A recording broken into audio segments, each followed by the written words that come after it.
Swipe Up, episode 234, the podcast where I share my unfiltered thoughts on the latest news and entertainment updates. I'm your host, Ray Taylor. Tennessee's House expels 2 of 3 Democrats over guns protest. I hope everybody has seen this. Obviously, if you're on TikTok, then you have seen this. If you watch the actual news, or maybe you're on other social media platforms, it definitely took them a few days before they actually discussed this. They were very distracted with coverage and pundits talking about Trump as nothing really happened, as he is charged with a bunch of felonies, and they film his plane for hours. They film his car for hours where nothing happens. Meanwhile, in Tennessee, Republican lawmakers have expelled democratically elected politicians because they protested in their First Amendment right. This is 100% fascism, and is what Republicans are doing left and right in this country.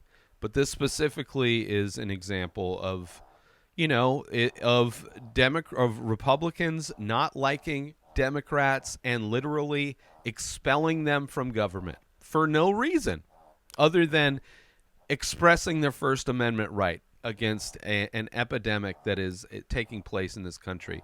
Tennessee Republicans have expelled 2 Democratic lawmakers from the state legislature for their role in a protest calling for more gun control in the aftermath of a deadly school shooting in Nashville. A third Democrat was narrowly spared by a 1-vote margin. Out of the 3, there were 2 black men and 1 white woman. I'm going to give you, in a place where Republicans are expelling democratically elected Democratic politicians because they don't like what they are protesting about, let me just guess the race, the melanin content of the person who narrowly stayed, because I can tell you that they weren't black. The third Democrat narrowly spared. The split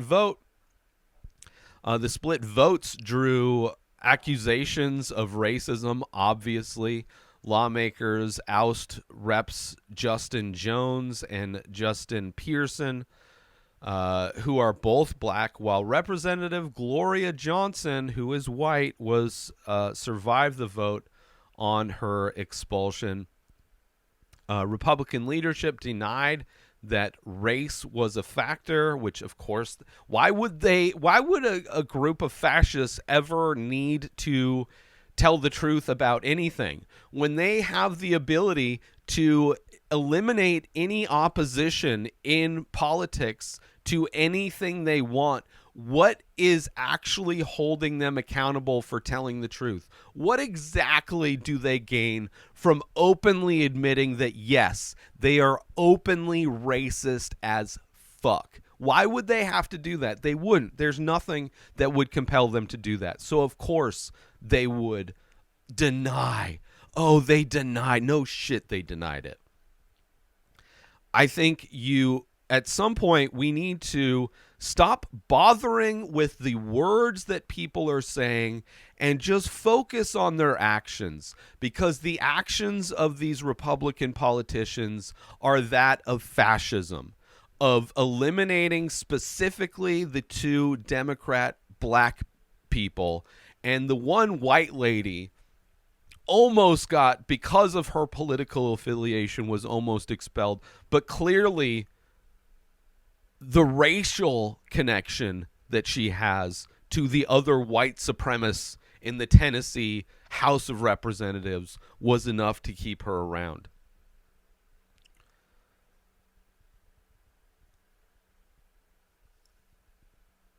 Banishment in a move is a move the chamber has used only in a handful of times since the Civil War. Most state legislatures have the power to expel members, but it is generally reserved for a punishment for lawmakers accused of serious misconduct, like sexual molestation, like fraud, Like, actually breaking laws is generally what people, not for standing up for their First Amendment right, not for standing up in protest with their constituents over what is a blatant protection of gun lobbyists and gun manufacturers to maintain their profits despite these piles of dead bodies that continue to get created every day in this country, because profits are far more valuable for gun manufacturers than any child's life is in this country. So, because of that, because them exercising their First Amendment right, they were treated to a punishment that is generally reserved for politicians who literally break the law, who commit felonies, right? Not exercising an amended, the First Amendment right, not even the Second Amendment, the First Amendment. Before this delusional worship of guns, the right to free speech and protest and press was granted to the people and is now being taken away for the profits of gun manufacturers and for the NRA paychecks that these white supremacist politicians get to cash to fluff their bank accounts. GOP leaders said Thursday actions were necessary to avoid setting a precedent that lawmakers' disruptions of House proceedings through protests would be tolerated. Yet, apparently, there is a Republican politician at that same House who once urinated on somebody else's seat. I mean, you want to talk about decorum, and that person didn't get expelled. It's just constant bullshit, just absolute and constant bullshit that these people pretend like they are making just decisions and that they are justified in their actions of blatant fascism. The two expelled lawmakers may not be gone for long as county commissions in their districts get to pick replacements to serve until a special election can be scheduled, and they could opt to choose Jones and Pearson, which I hope they do. Under the Tennessee Constitution, lawmakers cannot expel for the same offense twice. So if they are brought back, then they will have to find another reason, another bullshit reason to do it. President Joe Biden criticized the expulsion, calling them shocking, undemocratic, and without precedent. Right? That should be a far more serious thing than just a criticism.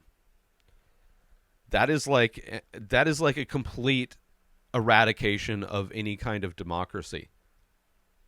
Imagine if a democratically elected majority were to just expel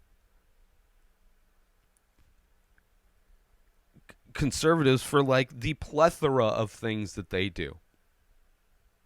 Imagine. But it doesn't happen. Especially Joe Biden. Joe Biden loves conservatives. He is conservative. The fact that our country is so far right, the delusion that Joe Biden is a left-leaning progressive in any form or fashion is ridiculous. The dude is mostly conservative. He loves conservatives.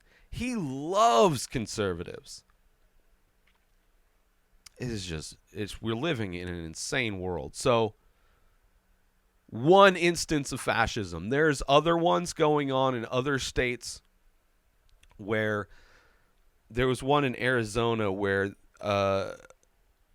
conservative majority decided to impose made-up rules in order to require Democrats to have like some kind of supermajority, like signatures from Republicans to even introduce bills. Like, it was basically this made-up rule that made it impossible for democratically elected Democrat representatives to present any kind of bill in their state. It is mind-blowing. And it's not surprising, because that is exactly what they want to do, right? They don't care about laws. They don't care about rules. They want to bend and break and ignore anything and everything that will keep them from gaining victory, because they have nothing to offer. Thank you for tuning in to another episode of Swipe Up. I hope you enjoyed my thoughts and insights on the latest news and entertainment updates. Please join the conversation by leaving a comment or rating on your favorite podcast platform, or if you're watching this over on YouTube. I'll see you next Thursday for more unfiltered opinions and fresh perspectives. New episodes of The Ray Taylor Show come out every single day. Subscribe on YouTube and everywhere our podcasts are found. Binge the full week over at inspireddisorder.com/plus. Buy Ray Taylor Show merch over at inspireddisorder.com. Have a wonderful day, everybody. Peace out! Today is the day where you wake up and you realize that everything that you've been dreaming about, everything that you've been wanting, every goal and wish and hope that you've ever had can become real. Dreams can come true. What you manifest in your mind, you can bring to reality.